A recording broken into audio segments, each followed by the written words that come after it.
on enchaîne, on ne s'arrête pas, regardez ça, c'est magnifique, magnifique. Il se débattait sur la table. Non mais j'espère que personne ici sera dans cette histoire, hein, ne subira ce genre de choses. Déclaré mort, un donneur d'organes se réveille au moment où son cœur allait être prélevé à la plage. Ah pas du tout, c'est en pleine ville. Non, c'est pas du tout à la plage. Ah non. Dans un hôpital du Kentucky, aux États-Unis, un donneur d'organes victime d'une overdose de médicaments s'est réveillé sur la table d'opération au moment où les chirurgiens s'apprêtaient à lui retirer son cœur. Ça remet en cause le don d'organes. Les gars sont même pas foutus de savoir si t'es mort. Putain, le type il fait 10 ans de médecine. Mais normalement c'est le b.a.-ba. Putain, tu mets tes doigts là, putain, sur le cou là et tu vérifies. Tu vérifies un minimum. Bienvenue Catherine. Hein, tu fais quelque chose. Hein, tu testes un petit peu le pouls, je sais pas, 10 ans de médecine, pourquoi faire? Le gars, il sait même pas si t'es mort. Complètement con. Après, je sais pas comment ça se passe aux États-Unis, mais il me semblait quand même qu'ils avaient des médecins de qualité, hein. Ce qui a donné lieu à une polémique. Bah oui, bah... T'es en train de déchiqueter un type vivant. Bien évidemment que les gens vont commencer à polémiquer là-dessus. Alors, ce qu'il faut savoir, c'est qu'en France, il y a un papier à remplir si vous voulez pas qu'on vous prenne vos organes. Sinon, c'est automatiquement accepté. Vous êtes automatiquement donneur d'organes. C'est une loi qui est passée il y a maintenant, je sais pas, moins de 10 ans.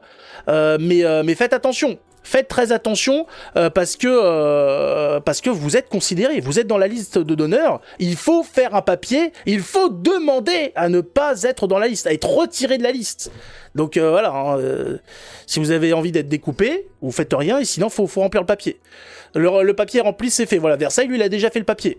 Du papier, non, bah tu tapes sur Google, hein, ne pas donner ses organes, et tu auras le papier à faire, voilà, en je crois qu'il demande des papiers sur ton identité. C'est pas très compliqué, voilà, l'identité, tout ça. La liste de Schindler, non, c'est autre chose, ça, c'est autre chose. Un scénario cauchemardesque après une overdose de médicaments. Thomas a été déclaré en état de mort cérébrale par les médecins à l'hôpital Baptist Hills Richmond. Vous voyez pourquoi il y a débat sur le fait de débrancher des gens qu'on considère comme morts cérébralement. Le type était considéré comme légume, mort cérébrale. Le encéphalogramme plat, le type, voilà, il avait le niveau de l'ingénieur qu'on a vu tout à l'heure avec son bras électronique. Il n'y avait plus rien. Voilà, il y avait plus une once d'activité au niveau du cerveau, hein, quasiment une femme, pour vous dire un petit peu l'ampleur de la chose, hein, voilà, quasiment. D'ailleurs, comme je l'ai déjà dit, hein, bravo aux médecins qui arrivent à détecter des activités cérébrales chez les femmes. Hein.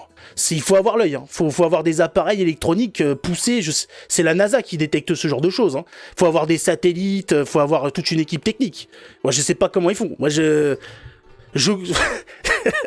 les trouve courageux quand même, les messieurs. Bon, bref, allez, concentrons-nous, je sais même plus ce que je disais. Bref, voilà, le type, il est déclaré comme mort cérébrale, et en fait, il l'était pas. Combien de gens ont été laissés pour morts, alors qu'en fait, ils étaient encore vivants, ils avaient encore conscience de leur existence?